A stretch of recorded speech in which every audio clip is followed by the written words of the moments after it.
While you're out shopping, remember to thank a truck driver. The trucking industry moves more than 70% of the nation's freight every year. And right now they're facing a major shortage that is impacting all of us. 11 Alive's Christy Diaz spoke to 3 truckers at the beginning of the pandemic.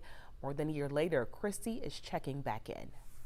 In April of 2020, I spoke to drivers Steph, Danita, and Barbara. A year and a half later, 2 of them are no longer driving. Barbara was laid off, and Danita went into healthcare during the pandemic. But Steph, as they say, is still trucking. So this must be one of the rare days you're at home. Yeah, very rare lately.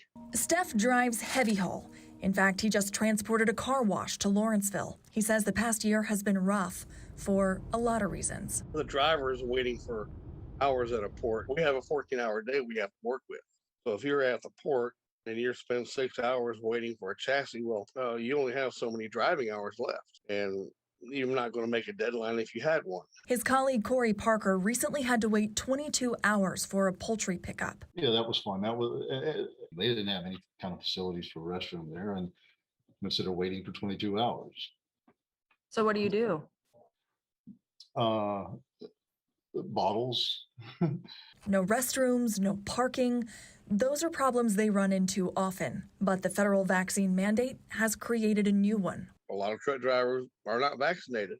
And a lot of the big grocery stores, packaging plants won't let unvaccinated drivers go in there. According to the American Trucking Association, the trucking industry is short 80,000 drivers. Without action, that number is expected to double by year 2030. That means nearly 1 million new drivers will need to be trained and hired to keep pace with increasing consumer demand. But finding a driver is only half the battle. The trouble is keeping them. If you look at the large employers of truck drivers, the annual rate of turnover is 90%.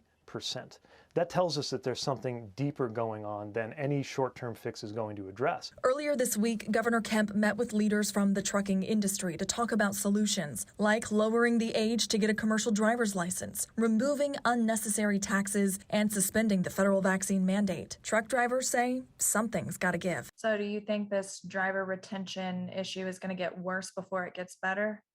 Yes, I really do. I mean, you can put all the bonuses out there you want, but if you don't have a certain mindset of a driver out there to do it, it's useless. The economy dies when trucks stop running. Christy spoke to several truck drivers, many who didn't want to go on camera, but every single one of them said their biggest challenge is disrespectful and dangerous drivers. So next time you're on the road, maybe wave at them instead of cutting them off and give them plenty of room to do their job because we all depend on it.